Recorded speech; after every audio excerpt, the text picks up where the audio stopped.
Бидний өнөөдрийн дугаартай санхүүгийн ухаалаг туслах Vantage Mobile application хамтран ажиллалаа. Энэхүү аппликейшн хамгийн сүүлийн мэдээлэл, график дүн шинжилгээнд тулгуурлан шийдвэр гаргах боломжтойгоос гадна банкны шилжүүлэг, карт, крипто, e-wallet зэрэг олон төрлийн төлбөрийн хэрэгслийг ашиглан мөнгөө хүссэн үедээ удирдаарай. Хөрөнгө ухаалаг удирдах арилжааны шийдвэр гаргахад туслах хамгийн найдвартай хүчирхэг платформ Vantage Mobile application.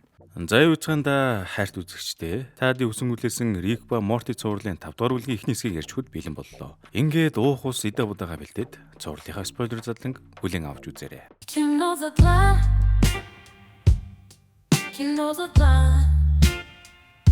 5 дугаар бүлгийн эхний анги эхлэхэд Rick ба Morty хоёрын ядлын явдал бүтлгүүтлээр эхэлж Rick маань үхлийн ирмэглэр ирсэн байв. Хүүе амар сериосны хэлж ах чинь. Morty ч гэмтэж харахтаад хадан гэртээ харих төгсөн өвөөгөө тэврээд арай хийж нисдэг машиндаа суулаа. Гэтэл тэр үеэр Rick Morty намайг уучлаарай энтергээд бүр сад 50 уйлж мүл аадж байгаа шиг. Энд ч одоо арай жинхнээсээ үхэх гээд байгаа юм шиг үстэй. Тинхүү манай хоёрч хөсрийн гаригаас чүү арай гэж хөдлөнгүүтээ телепортоор дэлхийн гаригийнхаа ойролцоо ирсэн боловч машин нэвтэрсэн тул Rick Morty хоёр дэлхийн татах хүчний нөлөөнд ороод ямар ч тоормоз энтер гэх юмгүй асар хурдтайгаар унж эхэллээ. Ингээд өөрийнхөө үхлийг хүлээн зөвшөөрсөн Morty маань эцсийн дуудлага Jessica зориуллаа. Morty шууд Jessica руу залгангуудаа "Jessica, чи бол гайхамшигтай охин. Би чамд үргэлжил энийг хэлхийг хүсдэг байсан юм. Бас бидэнд бие бинийгээ улам илүү их мэдэх боломж байсан ч болоосэй гэж хүсэж байна." Гэтэл шууд бараг сэтгэлээ хэлчихлээ. Одоо л Morty маань нэр хүн болжээ. Гэтэл тэрийг нь сонссон Jessica хариуд нь "Өө Morty, би энэ чи эртгэл мэддэгч байсан болоосай. Би заримдаа жаахан хуу ичээгээд л байдаг л да. Чи өнөө өрөө завтай юу? Хоёулаа кино үзүүл яаж байна?" Гэ зөрүүлээд Morty хэлчихлээ шүү. Тинхүү үнийг сонссон Morty маань юу өөхөх шууд бараг хотлоо ирсэн үн цалтаагаар нь халууд өгөөл манай үний хиймэр лундаа сүнсэнд буцаж орж ирэнгүүтээ машина хүчээр шахуу далаа дээр аюулгүй газар дууллаа. Амьдралд нь олдох ганц уламж дээр хүчүүл нэр бүүн гай үсттэй. Үүний дараа арай л үхээс нагуур байсан Rick маань буцсан сэрээд далаа дээр байгаагаа харангуудаа Mortyд баярлаа гэж хэлэх орно. Morty хоёулаа бошоогон зайлах хэрэгтэй. Тэхгүй бол болохгүй нэтэргээд архин гараагүй юм шиг сонь сонь юм ярьлаа. Үүнийг ухаарч ойлгохгүй Morty ч айн гэд байж байтал гэнт далайн гүнээс нэг сонин шопроочг нөхөр гараад ирлээ шүү.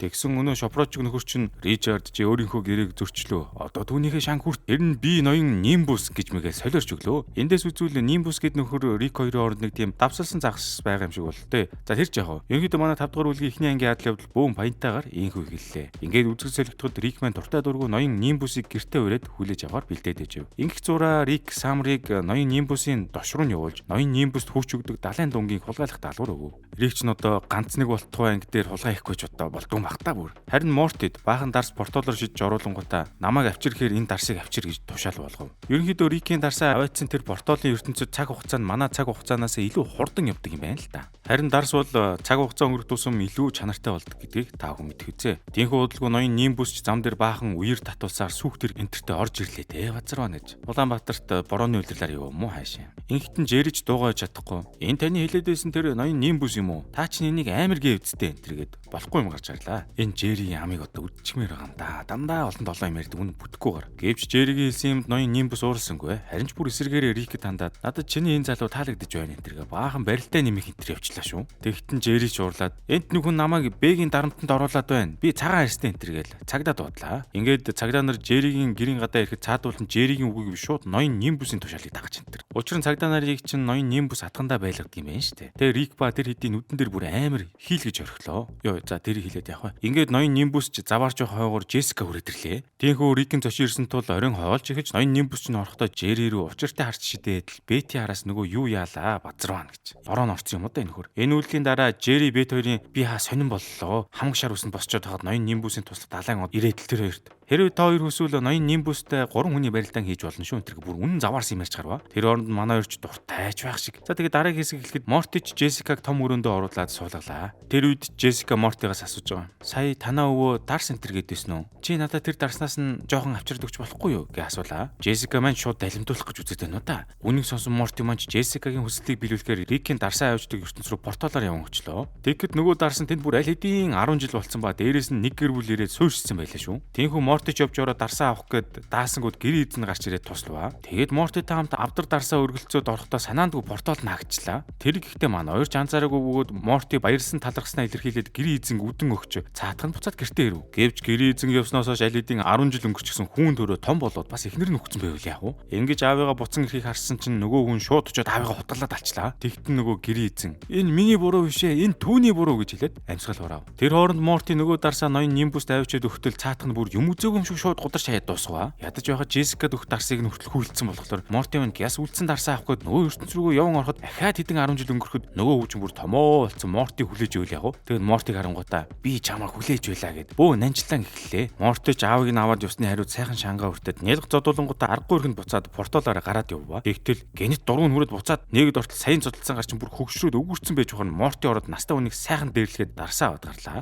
Гэтэл нөгөө хүүгийн хүүхдүүд нь Мортиг орж ирээд эцгийн алхахыг хараад бас өшөө авах юм болоод бөөн цайз харуул хамгаалалт өдр барьж эхэллээ шүү. Айхтар гэж. Юу л болох гээд байгаа. Энэ хооронд Морти бөө юм болж авсан дарсаа Рикэд өгөхгүй явж байтал салгаж явж байгаад Жеритэй мөргөлдөд хагалчив. Ядаж байгаа Джессика гэж нэг юм дарсаа нэхэд Мортиг маань тал талаас нь барьж идэгнэ. Тиймхүү Джессикаг яг гарах гэж байхад нь Морти очиж болиулаад буцаад нөгөө ертөнцөд яваад очтол өмнө нь ганц хүн байсан бол одоо бүхэл бүтэн айрын Мортиг ирэхийг хүлээгээд байж байлаа. Тэгээд алуулангаа алдсан Мортич буцаж гэртээ ирэнгүүтээ сайхан зэвсэглэж аваад буцаж орвоо. Оронгуудаач манай Морти тэр явахыг ёстой хүүс тэмтэрч хайдаг ба. Үлдсэн авдар дарсаа бүгдийг нь аваад буцаад гэрлэг орлоо. Морти маань ч одоо анги ахих тусам улмал Риктэй адилхан болоод байдаг нас. Ингээд Рикийн дарсыг ч өгөө Джессикач дарсаа өгөөд ашгүй нэг санаа амрав. Джессикач агуу Мортиг дарс авчиж өгсөн болохоор нь шагнаад сайхан үнслээ. Үүнд мэдээж манай Морти ч бөөн баяр болоод өөдөрөө очиж хэрэлдэхдээ манай найз охин бид хоёрыг 50 үлдээж болохгүй юм тэр гэсэн явж байлаа. Тэгтэл газрын гай болж Мортигийн төвөөсийн ертөнцийн чинь бүр амар хөгжөө сүултээ Мортиг алах гээд өөрсдөө портал хаалгаар хүрээд ирвэ. Үүнд нь ч манай хэд бүр гайхаал бөө юм болол. Нөгөө дурак нь яг Мортиг алах гэж байхад нь Джессика гарч ирээд Мортиг авралтал дахиад нэг гай болж Джессика тэр ертөнц рүү хамт сорогчлоо гэж. Морти маань угийн юм бүтлгүй юм болов эсвэл удмынхан юм болов. Жериг харахаар удмын юм шиг. За тэгээ Джессикаг аваад явсан болохоор Мортич бөө юм болоод буцаад ортол. Нөгөө ертөнцийн сүултээ бүр амар хөгжөөд хиймэл оюун ухаан энэ төр загирдаг болсон ч байх шиг. Джессикаг болохоор нэг тийм талсчиг юм дотор хийгээд хэдэн 10 жил гацсан ба хөөрхий нэг бандад бүр нүүр өгсөн биш амьдрал үзээд байж байлаа. Тинхүү Морти маань арай ч үгүй Джессикаг тастаас суулаад буцаад гарах гэртэл барсангүй. Ядаж байхад портолын буу өвдөрцөн үнэн төвхтэй наасан. Ингээд хамаг юм нь оронгороо эргэж үхэх шахсан болохоор Морти шууд Рик туслаарай хэмээн ориллоо. Эндүг сонсон Рик ноён нимбустэй хийж байсан хэрүүлээ зогсоогод нөгөө нөхдүүдтэй үзэлцэх гэтэл бас барахааргүй бол авчваа. Энэ үед танаас ч юм бэ ноён нимбус гарч ирээд манай гурыг арай гэж аваад арлаа. Тэгээ гарч ирэнгүүтээ ноён нимбус ч урдын хамаг явдлаа мартаад яг эвлэрэх гэж байтал самар нөгөө хулгаас нь дурантайгаа эргэж хурч ирээд ноён нимбусийн дургуг нь хүргээд тавив. Үүнээс болж Рикч ноён нимбус сайхан задуулаа сүулдэ цагдаад баригдаад эрүүлжүүлэх рүү ажигдв. Бас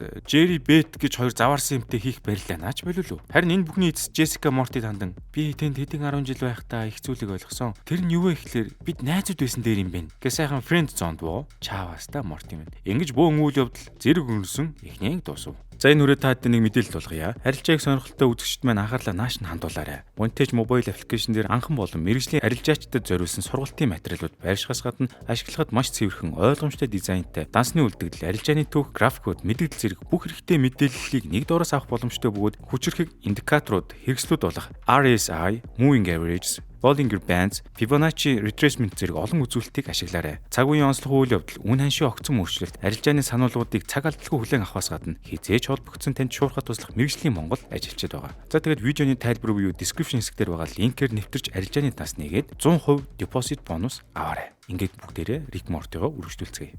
2 дугаар хэлэхэд Жеригийн гэр бүл Рикийн хамтаар амар тайван бас нөгөө л ээж тэрүүлтэйгээр өглөөний цагаа уугаад сууж байв. Гэвч гинт дээрээс нь баахан харь гаргийн 8-ажууд гарч ирээд Рик тэр идийг шууд хүс тэмтрээд ажиллаа шүү. Тэгтэл яг үүнийхэн дараа Рикт нэг мэдгэл хүрч ирлээ. Үгүй одоо энэ Рик чинь дөнгө сайхан үхчихээгүй юм уу? Тэгсэн яасан гэж саяны ихэнд гардаг гэр бүл үнэндээ Рикийн бүтээсэн хуурмаг гэр бүл байсан ба. Элдв янзын хүн амтан ирээд Рикийг алах гэж оролдвол тэр гэр бүл хамгийн түрүүнд золиосонд явах юм байна л да. Бас нохоо санаатай шүү энэ Рик гэж. Ингээд Рик хэлж байгаа юм л да. Хэнийг биднийг алахыг оролдож байна. Бүх юма баг л гэж хэлэн энэ ангийн хадал явдал маань эхэллээ. За тийхүү үзэг золигтууд Жеригийн гэр бүл ба Рикийн машинаар цугтаагаад явж байлаа. Тэр үерээ жирэг хэлж байгаа. Сансрын бэтиг гарч ирээд бөөн бужигнаан үүсний дараа би тэр хуурмаг гэр бүлийг хийсэн юм аа. Тэргэд өмнөх баянгаа санууллаа. Тэгээд яг энийгээ хэлээд уулзуур дээр ирээд барангур тишээ ирэхдээ ахаад нөгөө харь гарагийн 8-ажуучин гарч ирээд Рик ба Жеригийн гэр бүлийг алчив. Үүний дараа Италид амарч байгаа Рик дахин зурус ирэв. Тэгээд үүнийгээ харчаад ахаад л нөгөө хэлдэг үгээ хэлчихэд яг явах гээд юмаа баглаад байж байтал ахаад л өнөө харь гарагийн 8-ажуучин гарч ирээд Рикийг гэр бүлээр нь хүүс тэмдэрлээ. Тэгсэн дахиад л энэ мессеж Рик дээр очиход тэр дахиад л өчөв. Ингээд дараагийн Рик дээр ахин хуурмаг гэр бүл өгсөн гэсэн мессеж ирэхэд Рик чинь шууд гэрхнийг хамгаалтанд аваад дахиад л ярдыг маярж гарлаа шүү. Тэгтэн самарч яриг нь өргөж авангуудаа. Тэгвэл бид нар хуурмаг гэр бүл шигдгээ яаж мэдх юм бэ гэж асуухад Рик сандарч босонгуудаа өмдөө тайлж бүксээ гаргаад Морти дандан. Морти урдлаарай миний бүксэн дээр байгаа баркодыг хараадах гээ солиоров. Үүнийг нь тэгээд Морти яг хийх гээд Рикийн бүкс рүү ойрттол Рик шууд Мортиг нүүрэн дээр унгаад авлаа. Рик ч угаасаа ийм хийдэг шижгийн гарал та. Түүний дараа Рик ч өөрсдийгөө жинхэнэ гэр бүлүүдийг батлахаар өөрийнхөө хийсэн хуурмаг хуурмаг гэр бүл дээр яваад очтол тэр гэр бүл чинь бас өөрсдийнхөө хуурмаг гэр бүлийг хийцэн байвал яах вэ? Тийм болохоор Рик сүулдэ гэр бүлээ устгах шаардлагатай болж мэдээж алнаа. Үүний дараа Рик ч машиндаа суугаад явж байхдаа одоо хэдүүлээ үлдсэн бүх хуурмаг гэр бүлүүдийг устгах хэрэгтэй байна гэд нэг газрын зураг гаргаж ирлээ. Тэгтэл түүн дээр нь Америк даяараа Рикийн байрлуулсан хуурмаг гэр бүлүүд гарч ирдэр. Нэг 9 доо Рик хийсэн хуурмаг гэр бүлүүдээс үүдээд хязгааргүй олон шахуу хуурмаг гэр бүлүүд үүссэн бөгөөд одоо тэр булганыг нэг нэгээр нь олж очиж устгах ёстой болов бүтгэхгүй нэр. За тэгээд үүнийг ойлгосон Рик гэр бүлээ аваад дахиад нэг хуурмаг гэр бүлийг устгах гэж яваад очтол тэр гэр бүлийг нь хийсэн хуурмаг Рик хүрээд ирлээ. Ингээд удалгүй манай хоёр гэр бүлүүд бие энийг олж мэдээ яг алцах гэж байтал тэдний гаднаас нь өөр нэгэн Рик устгаж хаяв. Сүүлдээ бүр энийг нь ойлгох гэхээр бүр толгой өвддөг нас. Ингээд сүүлд гарч ирсэн Рик ч Жери энтер тандж хэлж байгаа. Энэ бүх новшийн зүйл дуустал хэдүүлээ эднээс хол бай. Хэмээн төлөвлөгөө танилцуулв. Үүний дараа үзэг зөвлөгтөд Рик чинь төлөвлөгөө ёсороо нэг сонин 8 ажны өмсгөл гэрийнхэндээ өмсүүлээд агаар дээр нисээд явж байлаа. Тэгтэл гай таарч яг хажууд нөгөө харь гаригийн чинь гараад ирэхэд Рик шууд газар дээр нам бодож нүүдүүлийг ч онголтуулв. Тэгээ явж очиод яг хэн болохыг нь харна гэд өмсгөлийг нь тайсан чинь дотроос нь өөр нэгэн Рикийн гэр бүл гараад ирвэл яах вэ? Тэгвэл анханасаа Рикийн гэр бүл чинь өөрөө өөрсдөө ангуучлаад байсан болж таарах уу? Гэтэл яг энэ үед дахиад л өөр баахан 8 ажнууд гарч ирээд Рикийн гэр бүлтэй хамт тусгай хийчихваа. Тинхүү Рикүүдийн хуурмаг гэр бүлүүд алдцаар явхад өөр нэгэн хуурмаг эсвэл жинхэнэ мэддэхгүй гэр бүл ой дотор нуугдангүйгээстэй. Харин ингэж явж байхдаа үгийн зөрөөгөө баахан хүмүүст баригдчихлаа. Гэтэл барьж явсан хүн сүрлээр хийсэн Рикийн хөлбөрөө яах вэ? Йоо. Рикийн хуурмаг гэр бүл болгон хуурмаг гэр бүл хийсээр байгаа сүлдээ нөхдүүд чинь хийх юм болдохгүй. Юу таарцснаар хуурмаг гэр бүлүүд хийсээр хүн амар нөхдүүд бий болжээ. За тэгээд энэ сүрлэн Рик болохоор Рик, Жери, Бет, Мори, Самур тэр хэдийн арсыг хуулж өөрсдөө өмснө гэсэн байж таарлаа. Бүр тэрийг хэрэгжүүлээд Рикийн арсыг аль хэдийн хуулсан ч байх шиг. Харин энэ үеэр яг гадаанаас модон хүүхэлдэйн Рикийн гэр бүл орж ирээд тэр хэдийг аврав. Түүнийхээ дараа Рикийн гэр бүлийг дагуулад нэгэн аваад иртэл тэнд Рикийн хуурмаг гэр бүлийн бүтээсэн баахан хуурмаг гэр бүлүүд ирсэн байж байлаа. Нөхдөд зүйлдээ хин гэдгээ ойлгохоо байсан учраас ямар тач бөөндөө байгаад амьд үлдээ гэж хэлсэн юм байл та. Гэвч тэр зорилгын сүлдээ талааруулж дахиад Рикийн хуурмаг гэр бүл гарч ирээд бүгдийг нь хөөс тэмтэрчв. Ингээд сүлдээ бүр утгаа алдаад Америкийн ерөнхийлөгчдөр хүртэл очлоо. Тэгтэл нөгөөх нь олигтой тоосончгүй.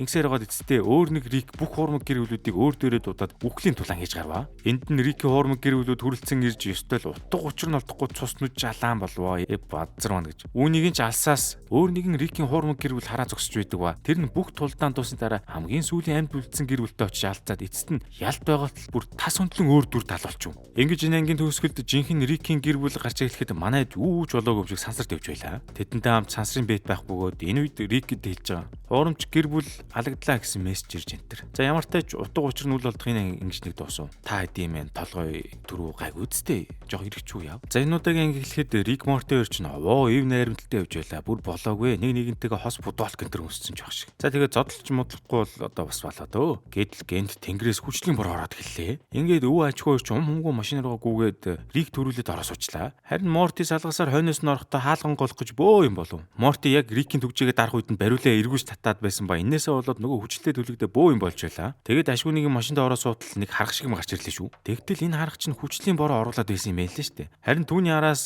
Палетина гээд нэг супер баатар эмэгтэй нисэж хурж ирэнгүүт тэр харахыг хөөгд явуулчихваа. За энэ супер баатар бол экологийн төлөө тэмцдэг нэг тийм нөхөр юм байна л та. Бүр хэлж ярьж байгаа нэг тийм танаал нэг Америкийн 80-ад оны сургалтын бичлэг шиг байдаг насаа. Тинхүү бүхэл бүтэн экологийг хамгаалдаг супер баатар ирсэн хүн амьтанд авраад явж байхад нь Рик тэрийг тоосончгүй шууд ширлээ цонхороо ууж байсан чинь пиавныхаа лазыг гаргаж шидэж энтер. Гэхдээ тэнгууд нь жохон хараад одоо нөгөө нэг хүнээ байсан Морти чинь амар сүрхий лаг бом болоод нөгөө лазыг нь авиж шаянгуудаа нөгөө супер баатартай чинь танилцаад авлаа. Гэтэл түүнийг харсан Рик чинь хүүхд зүгээр яриулчихгүй араас нь сигнал даатал. Өөш Морти явъя л да гэж мэгээд үнэн гай болж гарлаа. Ингээ сүулдэж нөгөө супер баатар нь Мортид хэлж байгаа. Хэрвээ чи өсвөл би өөтөө хоёрыг чинь авчнасэд хэдүүлээ гоё донот идэж болно штэ гэж хэллээ. Үнийг сонсон Мортич за би тэгвэл өвгөөсөө асуучаад ирье гэсэн шууд Рикийн зурагтай хосын бодуулахаа тайснаа Рикийн нүрл шидчихэд манай өвөө явахгүй гинэ Рикийг сайхан жилээ. Өөрөө л дургууг нь хөрвж хайсан шүү дээ Рик минь. Ингэж манай энэ ангийн үйл явдал эхэлж байгаа юм. Үзэг солигдоход Морти гэрийнхэнтэйгээ өдрийн хоол идэж байх зур нөгөө супер баатарын талаар яриас те. Харин Мортигийн яриаг сонссон Бет ч хүүдэн хандж хэлж байгаа. Наад хүүхэн чинь тэгээ чамаас игчин биш үү дээ энэ гэд амхандаа хүүгээ бас амар игчт нартай зугаалуулахгүй гэд хэрэндээ үзвэ. Самар харин энд нь хэлж байгаа. Би найз залуугаасаа хайгдаж байхад Морти юу ирхэж байдаг. Намайг зүгээр будаад алчих гэмэн гойшгнаж гарав. Үүнийг харсан Рик ч юу гэж зүгээр явах вэ? Мортиг өөрийг нь тоохгүй болохоор уурлаад байгаа мó хаашийн хурч ирсэн ээ. Морти чи юм уу навч ихчээгээ яаж байгаа юм тэр гэж танихтв. Яг цагаад болохоор Рик Мортитой нийлж Самрыг дэрлэгдэв үсттэй. Ингээд үүний дараа Рик ч Самрыг дагуулсан сүрх гэж байгаа 3 гаригийн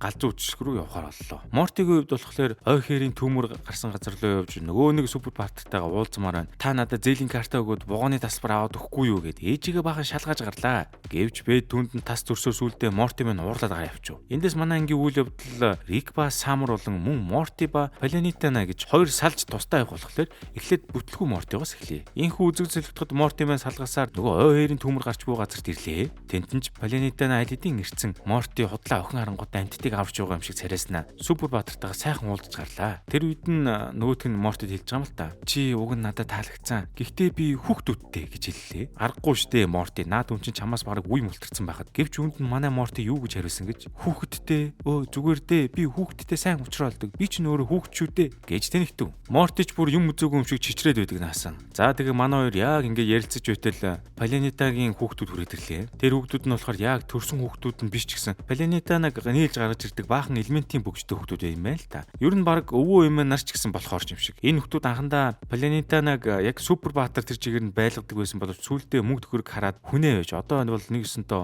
Палянитанаг боолчлог болжээ. Ингээд үзэг зөвлөлтөд шүн өрөө болсон байв. Морти манч нөгөө хүүхэнтэйгээ чатласаар байгаад манай хоёр чинь бүр нилийн дотн болжээ. Гэхдээ энэ хүүхэнтэйгээ түр чадлаа ашиглаад Мортид өөрийнх нь царайтай цэцэг энтер хүртэл өгсөн ч байх шиг. За тэгээ чатлж байгаад Палянитана сүүлдээ Мортиг цогон дээрээ ирдээгээ битсэн чинь ирцэн тууж байгаа шүү хөөе. Тэгээ сүүлдээ өөр болоогүй шууд Морти дээр орж ирснээр өөрөөсөө олон дүү хүүхдийг үнсэж үлгээд. За тэгээд араас нь мэдээж барилдаан гэж гарлаа. Гэхдээ Морти маань анги авах тусмал улам чанга болоод байна да. Энэ барилдааны дараа өглөө болоход нөгөө Палянитагийн хүүхдүүд гарч эхлэвэ. Нөхдүүд ч нэг фестивал ч юм уу арга хэмжээ юм уу нэг юм зохион байгуулж байгаа бөгөөд тэрэндээ зориулж бүгжөө нийлүүлээд Палянитанаг гаргаад ирэх гэтэл цаатах нь өнгөрсөн шин Мортид ноосон болохоор шууд Мортиг тэрвэд гараад ирлээ шүү. Үүнийг харсан Палянитагийн хүүхдүүд юу гэж зүгээр авахтай. Бөөн пүү па болоод гэс Палянитаг буцаагаад бүгжэндээ ичлээ. Гэвч Морти өнд баригдчихнаа чаваас. Тэгээ хүүхдүүдээс нэг нөхөр орж ирээд Мортиг байцааж байхад манай өнд зөрүүлээд та нар Палянитаг сул энтер гэж хэлсэн чи цаадах нөхөр нь бид нар Палянитаг эзэмшдэг юм гэд Мортиг алхаар завдваа. Энд нь ч Морти мөчөөгөө гэлгүй шууд нөгөө гарын хурууг нь тас хазаж галын бүгжийг нь авангуудаа шууд шарж алваа. Дараа нь үлдсэн элементүүдийн бүгжийг авахаар Палянитагийн хүүхдүүдийг нэгээр нь алдаг ба бас дээр нь нэмээд энэ хэдийн Палянитаг зарах гэж байсан араб нөхрийг зүйл тусгаж энтер. Үгсэн ч сэгсэн чамттай гэж хэлээд Палянитанаг өөр юм болголоо доо.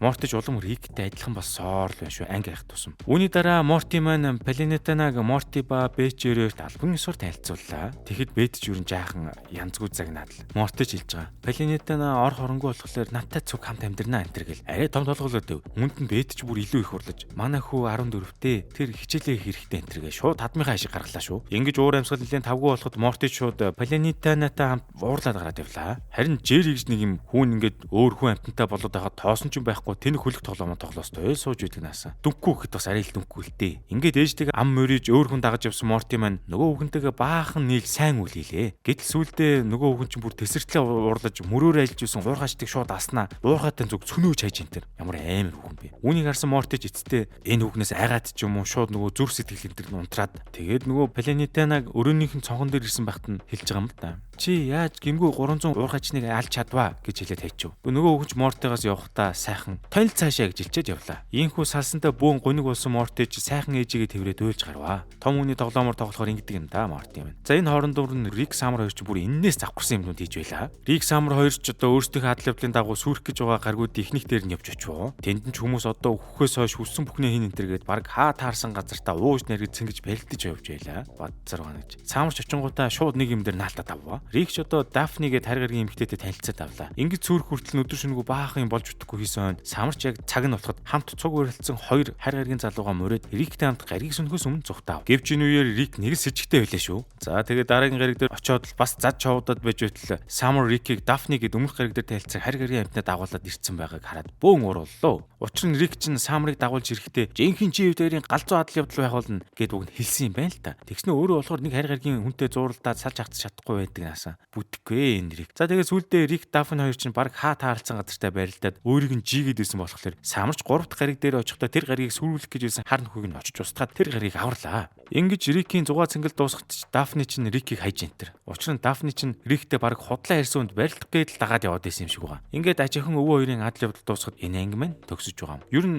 явж нүдэ угаана. Ариун усаар. За энэ удаагийн шинэ анги маань эхлэхэд бид Бэтийн ажилтдаг газрыг баг анхны удаа шахуу харлаа шүү. Хэрв та хэд маань мартаагүй бол Бэтмен морины зүрхний мис засалж байгаа шүү дээ. Монголд их хэрэлттэй мэрэгжил болохоор байгаа зү. Удалгүй бид Морти хүүгч одоо хөөрхий ээжийнхээ ажил дээр ирсэн байгааг харлаа шүү. Морти ч ингэж ээжийнхээ ажил дээр ирсэн зураа Морти маань үнэн болохгүй нэг зүйлийг олж харлаа. Тэр нь юу байсан бэ гэж бодож байна. Ерөнхийдөө нэг том морины үрэн шигнийг авдаг машин. За үүнийг харсан яг 14 насны дээр явж байгаа Морти дороо чийдэн асаж шууд болохгүй санаа орж ирэнгүүтээ ээж дээрээ явж утсан аа. Ээжээ хичээдэг хайжгаар чих сайн дурын ажил байгаа юу энэ бүр нэг амар гэгэрсэн шинжтэй юм асууж гарлаа шүү. Тэрийг сонсон Бэтч Мортигийн яг юу сэдснийг нь ойлгохгүй. Пүү эн чин манай хүү мөн үү энэ амхандаа бас хүүгээр бахарах гэж байх шиг. Гэтэл тэр бахархаад байхаар хүн дэлхийн хамгийн болохгүй санааг сэтсэн байлаа. Ер нь тэрийг танд бас гадарсан л байх л та. Ингээд 7 хоног өнгөрөв. Хагас сайны амралтын өдрийг Морти мэн дээвэр дээрээ их жаргацсан байдалтай өнгөрүүлж байлаа. Ерөнхийдөө манай Морти ээжийнхээ ажил дээр очдог болсноос хойш гихүүтэй. Гэтэл Рик тэр өглөө Бэтийн ажлаас нэг том торхтой юм л бөөм пүү па басаар зөөгд ирлээ шүү. Тиймхүү тэр торхыг хараад юу болохыг Морти маань ч тэр тариу ойлгов. Та ч гэсэн ойлгож байгаа үстэй тий. За ингээд Рик нөгөө торхог гаражинд оруулсан Морти ч түн дээр нь очиод Рик та энүүгээр юу их гэж байгаа юм бэ гэж асуухад нь Рик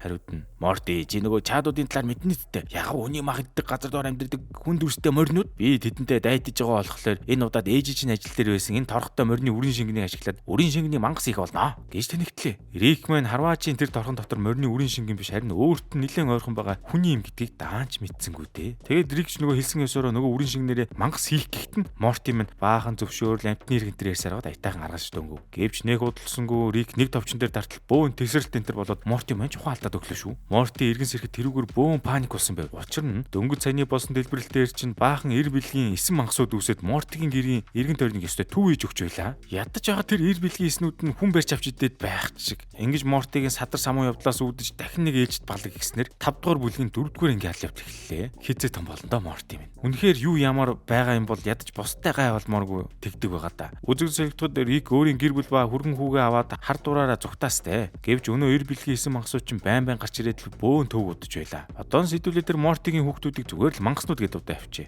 Рик одоохондоо тэр эснүүд тэнийг гэдэг нь бас хараахан мдээгүй л байгаа л да. Хэрв аль эрт мэдсэн бол Морти маань шууд хорвоогоос арчигддаг байсан шүү дээ. Тэгэн мангасуудтай алцаж явсаар сүулдэ Рикч машинтайгаа осолдож сум энтер дуусаад бүр ямар ч гарах гарцгүй боллоо. Тиймгүй яг алуулах дээрээ тутаад байж байтал мангасуудыг хэн нэгэн агаар дээрээс буудан устгаж гарлаа шүү. Харин хинбэгээ хартал тэр эдийн дээр нэг нь нисдэг тэрэг ирсэн байхгүй. Тэр дээрээс ноён Санчес ерөнхийлөгч тантай уулзахыг маш ихээр хүсэж байна гэж хэлв. За ингэж Мортигийн хэрэг явдал Америкийн 1-р хүний чихэнд хүрлээ. Аггуул томчуудтай харьцдаг өгч. Үзэг зөлгтөд Рик, Морти ба Джерри Бэт самар 3 ерөнхийлөгчтэй хамт газар доорх тусгай удирдлагын төв дотор ирсэн байлаа. Энэ үеэрч ерөнхийлөгч тэр мангаснууд таанаас гарч ирсэн байх тухай. За тэгээд тэднийг хэрхэн устгаж болох тухай ярьж гарав. Ерөнхийлөгчийн хэлснээр тэр мангасууд одоо Grand Canyon гэдэг Америкийн байгалийн өвөрмж тогтцтой хавцлыг чиглэж явж байгаа юм байна л та. Яагаад вэ гэдгийг та нар өөрсдөө ойлгоорой. Удалгүй ерөнхийлөгч өөр нэгэн эрдэмтнийг дуудаж авчирхад нөгөө гар нь Мортигийн хүүхдүүдээс нэгийг бариад авцсан. Би дуудахгүй ДНХ-гээр нь хэн болохыг олж тогтооно энэ ярьж явлаа шүү. Үүнийг сонсон Морти манч нэрээ юу гэж зүгээр авав шууд нөгөө мангасыг буудаад алчлаа. Нэг ёсондоо өөрийнхөө хүүхдийг буудаад алчив. Тэгээ араас нь Морти хэлж байгаа. Ноён ерөнхийлөгч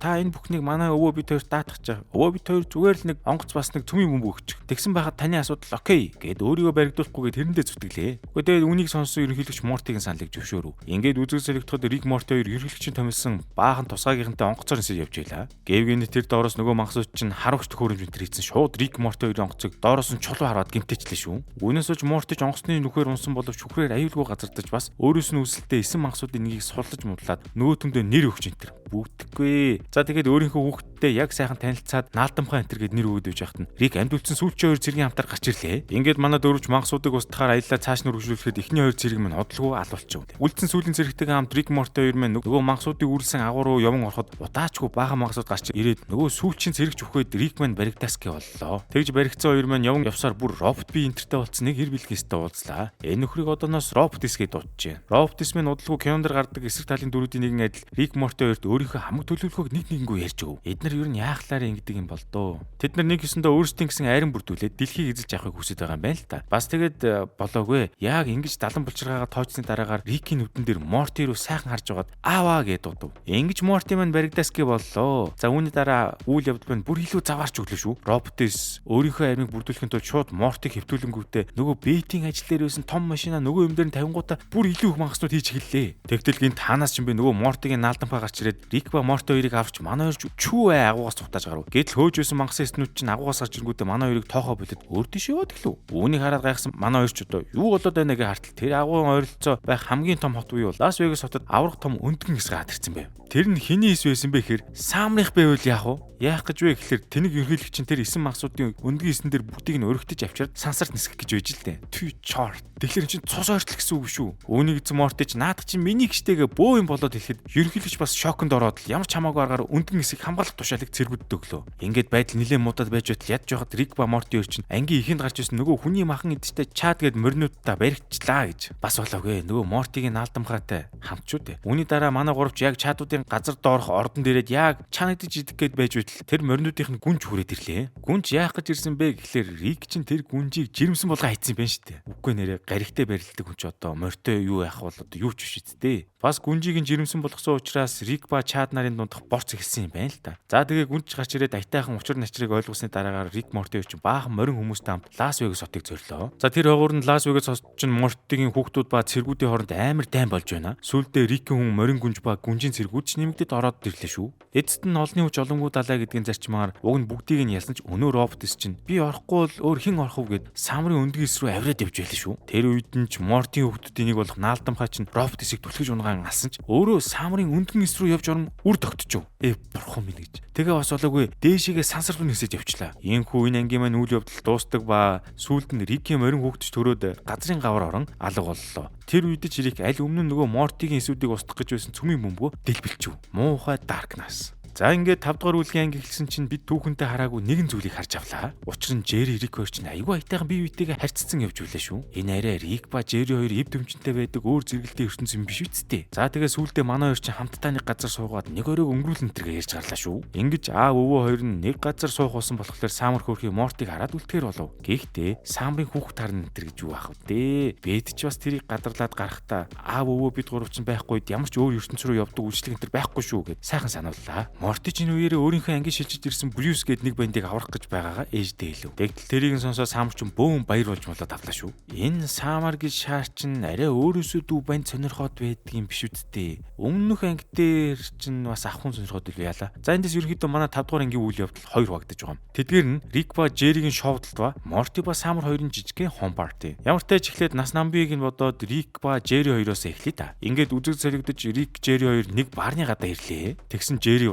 удаачгүй нэг Рубкийн шоо шиг юм эргүүлээд дуттал тамийн хаалга шиг юм нэгдээ дотроос нь баахан чөтгөрүүд гараад ирлээ. Гэхдээ тэгээ энэ хоёр чинь баахан чөтгөр шулуумтайгаа тэмцэх гэж байгаа юм болов гэтэл энэ хэдтэйгээ шоудах гэж ивэл яах вэ? Ингэж тамаас баахан нөхдүүд ирсэн хойнч Жери хэлж байгаа. Өнөө өрөө хэдүүлээ сайхан каракот нөө. Би үнийг Жерико гэж нэрлэсэн. Энтергээл баахан кринж юмнууд яриад байдаг наасаа. Түүнд нь манай чөтгөрүүд ч бас дуртай юм аа. Яагаад гэвэл энэ чөтгөрүүд чинь зовлон шанал энтрээс таашил авдаг бөгөөд Жеригийн кринжлт бол жинхнээс л ална штэ. Базар гэж. Ер нь тийм болохоор энэ хэд Жеритэй нийлээд байдаг юм уу да хайшийн зовх гэж те садист ч юм уу одоо юу мэрчээ. За энэ хүү үзэг цолигдоход Жеригийн дуулж байгаа кринж дуунууд нь өнөө чөтгөрүүд чинь баясаж масаад бүр лааж өгч байна. Гэтэл бэт гэж нэг юм газрын гаваас гараад ирлээ шүү. Тэгээ эренгүүтээ аава та манай нөхрийг хамч чоолох гэж энэ чөтгөрүүдтэй нийлээд байдаг юм уу? Гэл бүр амар хэрүүлээ хэлэн барьж аваад нөгөө чөтгөрүүдтэй чинь хэрэлдэх гээд очлоо шүү. Тэгтэл нөгөө чөтгөрүүд нь бэтийг хараад айгүй сүрхий ухтаж аваад бүр ширээндээ суулгаад авлаа. Учир нь бэт чинь бас Жеригээс дутгааргүй хүнийг бол тамлана штэ. Ийхүү орон шовдол дээр бэт нэмэгснээр манай хүн ч Жериг өстэй нүүр их газаргүй болтон доош хийж авлаа. Түүнээс манай зовх дуртай тамийн чөтгөрүүд чинь амар таашаал авч энтер. Ингээд Жерич баахан шоолооч суусны дараагаар 0 орчоод ирийгээ жордонд ороод байж байхдаа хоёр чөтгөр орж ирээд өөрийнх нь тухай ярьж үг сонслоо. Гэхдээ тэр нь мэдээж одоо Жеригийн талаар олигтой мэрсэнгүй штэ. Бүр Жеригийн кринжлт бол хаанаас ч олдохгүй жинхэнэ таашаа штэ. Одоо эхнэр нэмэгдээ бүр янзын боллоо шүү энтергээ ярьж байгаа маа. Ингэж өөртөө нь ягаад нийлээд байсан шалтгааныг олж ойлгосон Жери маань бөөн уур болоод нөгөөдөл дээр очингуудаа сайхан зодтолтын агуурын болж гарлаа шүү. Гэвч гудалгүй гай болж Жериг уурлаад ирсэн болохоор таашаал авч чадхаа байсан чөтгөрүүд нь шууд Рикийг чи Жериг эвдээ таашлаа гэж буруутгаад баахан хүн амтан алангуудаа Жериг там руу аваа явчваа. Гэтэл тэр нь яг ярил Бэтийн буруу байсан шүү дээ. Тинхүү үзэгцэлтэд Жери Бэт хоёр тамд чөтгөрийн дүр төвөрөд ирсэн байлаа. Тэгэд яг Жериг хорж байгаа газар нь яваад ортол тэр нь анханасаа Рик Бэт Жери гурвыг барьж авах гэсэн зангуй үйл яах вэ? Учир нь чөтгөрүүдийн хувьд л Рик Бэт Жери гурвын энэ амар токсик харилцаа чинь жинхэнэ таашаал өгдөг зүйл байсан юм байна л дээ. Нэр эцэст энэ гурвыг чөтгөрл харж байсан нөхөөс өөр энгийн хүн гэж одоо бараг байхгүй л дээ. Тиймхүү жинхэнэ төлөвлөгөөг нь олж мэдсэний дараа Рик өөрийн солиотой хөгшин өвгөний 33 мөхөө ашиглаад гав гинжнээсээ мултрангуудаа шууд нэг сургууль шиг юмд очиод ногдлаа. Түүнийхээ дараа шууд чөтгөрүүдийн зовлонгоос таашаал авдгийг нь уруу болгож зовлонг нь зовлон болгодог нэг төхөөрөмжтэй хайваа. Бас болоогүй түүндээ зориулаад нэг чөтгөр барьцаалаад авсан ч байх шиг. Ингээд Рик Жерри танджилж байгаа. Энэ машиныг ажилуулахын тулд бидэнд таашаал хэрэгтэй. Тийм болохоор Жерри хийдгээ хий гэж хэлв. Гэвч үүнд нь Жерри уурлаж та намайг бүр нэмж доромжлох гэв. Наадах чинь шудраг ус байна гэд бүр гоншигнож гарваа. Морти бол яг аавын копи пастл юм байна л да. Гэтэл үүнд нь Рик шууд чин сэтгэлээ онгоолгоод хэрэг би кул байж чадж байгаа юм бол чамааг ч гэсэн хайрлж чадна гэдэг бүр амар кринж юм ярьж гарлаа. Тэгтэл тэрэнд нь нөгөө барьцааж авсан чөтгөр нь баясаж машин шууд хасаа явчлаа шүү. Ганцудаа ч гэсэн овоодоо Рик минь. Ингээд үзэгсэлтэд манай гуравч нь уруу болгож хоригдод хөрөмжөө ашиглаад баахан чөтгөрийн амар заяаг үзүүлэлгүй явсаар сүүлдээ хамгийн том чөтгөр босс дөр нь очиж жинхэнэ зовлон шаналлыг мэдрүүллээ. Ингээд тэр гурав маань эргэн дэлхий дээр ирээд одоо гэртээ харьяа хүүхдүүд хэцүүдлээ гэхэн тэрэ. Тэгсэн нөгөө хүүхдүүд нь жинхэнэ бодлайн тарж байдаг наасан. За энэ гурвын ингэж там мамаар хэсэж байх хооронд нь Морти Самар хоёр ч бас зүгээр суусангүй. Эхлээд Мортигийн ингэж шинээр шилжиж ирсэн Брюс гээд банд ирэхэд нь манай хоёр чинь сэтгэл санаанд нь таалагдчих гээд хэрэндээ эл үзлээ. Гэтэл нөгөөх нь манай хоёрыг нь хойж гэж тоохгүй явж байснаа Рики мистинг машинд орчингуудаа сууж үзмээр байна гэж даварлаа. Тэгтэн Самарч Морти хоёр суух гээд өстөл нөгөө машин химэл оюухантай болохоор болохгүй.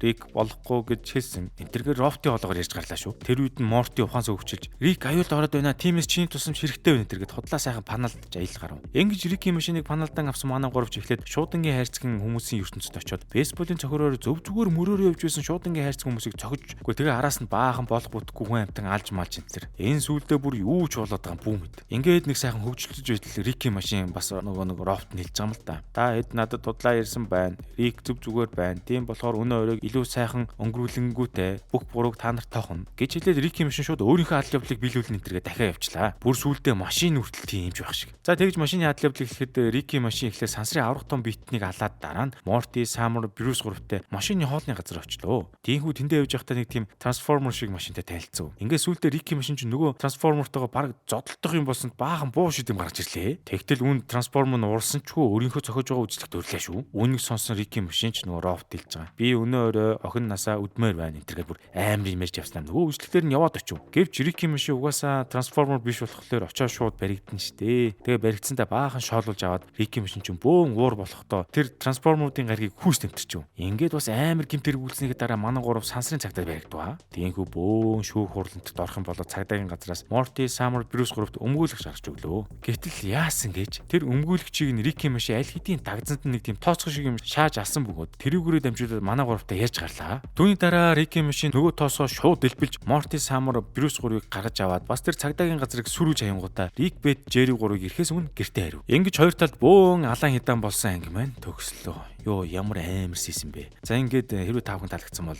лайк and дараа subscribe хийгээд комент авчиж байж гараа. Тун удахгүй 5 дахь бүлгийн 2 дахь хэсэг орно шүү.